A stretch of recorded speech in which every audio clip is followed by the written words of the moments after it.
Everyone, welcome back. तो आज हम करने जा रहे हैं क्लास 12 बीएसटी के चैप्टर 1 के एमसीक्यूज। आई होप आपने मेरी पूरे चैप्टर की डिटेल्ड वीडियो देख ली होगी। अगर आपने नहीं देखी तो इस वीडियो का लिंक मैं डिस्क्रिप्शन में डाल रही हूँ, देख लेना। चलिए स्टार्ट करते हैं। Identify the reason which makes management important in the light of the fact that it is only seen that individuals in an organization resist change, as change often means moving from a familiar secure environment into a newer and a more challenging one. इसमें क्या है, आपको reason बताना है कि management का एक कौन सा फीचर है जिसमें एक फेमिलियर या सिक्योर इन्वायरमेंट से एक न्यूयर या मोर चैलेंजिंग वन में जाते हैं। इसका मतलब है कि जो मैनेजमेंट है वो क्रिएट करता है डायनेमिक ऑर्गेनाइजेशन, मतलब चेंजेस होना in the internal environment as per the external environment. Clear? Second is Elo, a mobility platform, is in the process of laying off 400 to 500 employees in a move aimed at driving cost efficiency, which objective of management will the firm will not be able to achieve by carrying out this process.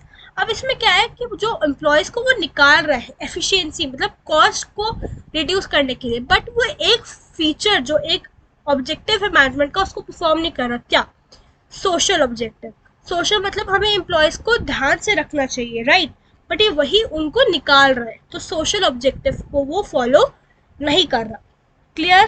Third is management helps in providing good quality products and services, creating employment opportunities, adopting new technologies for the greater good of the people, and leads the path towards growth and development. This highlights the following part of the points of investment in management.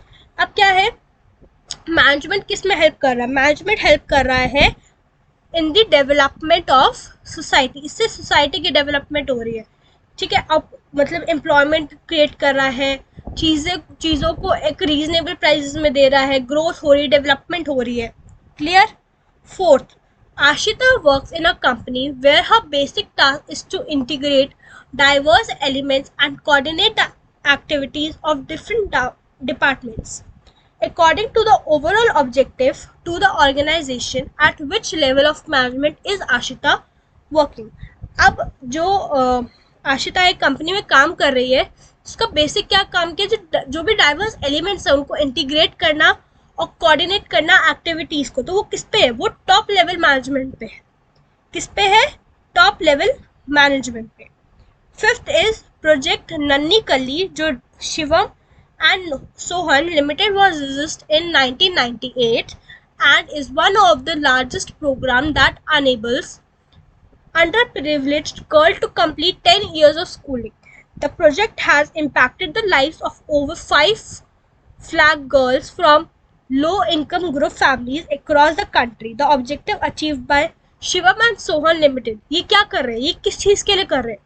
ये socially के लिए कर रहे हैं, ठीक है, या organisational के लिए कर रहे हैं? ये पूरा ऑर्गेनाइजेशन के लिए कर रहे हैं, इसलिए ये होगा ऑर्गेनाइजेशनल गोल।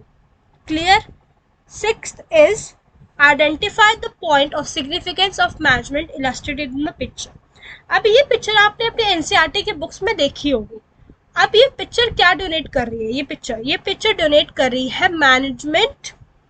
क्या कर रही है? Management helps in achieving group गोल। ये सब एक ग्रुप में काम कर रहे हैं ना, इसलिए इट्स अ ग्रुप वर्क, ठीक है। Next is assertion and reason question है। असर्शन क्या है? Management is concern with efficient use of resources. True. For management both efficiency and effectiveness need to be balanced. Yes, दोनों assertion reason correct है, but reason, ये एक reason क्या बता रहे हैं कि एक स्टेटमेंट बता रहे हैं, बट दोनों करेक्टली एक्सप्लेन नहीं है। R is not the correct explanation of assertion, तो बी पार्ट है ये। क्लियर? B part. नेक्स्ट 8 पे आते हैं। From the following which is not a relevant feature of management as a science. Science की बात हो रही है, ठीक है। साइंस, पहला principle are based on the basis of experimentation. ये तो था कि जो साइंस के प्रिंसिपल्स होते हैं वो अलग अलग मल्टीपल एक्सपेरिमेंट्स पे फॉर्म होते हैं। सिस्टमाइज बॉडी ऑफ नॉलेज, ये भी था कि उसमें जो systematic body study material available होते हैं for the knowledge of science based on practice and creativity. ये आर्ट्स में होता है, ठीक है, ये आर्ट में होता है। Ninth, management is always donated by we but not by एब। क्यों? Because it is a group activity.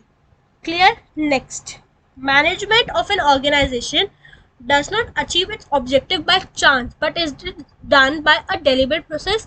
ये मैंने इंपॉर्टेंस ऑफ जब मैनेजमेंट करा रही थी तो स्टार्टिंग में लाइन थी, मैंने कहा था this is important for the study case, right? तो क्या होगा इसका आंसर? इसका होगा मैनेजमेंट। क्लियर?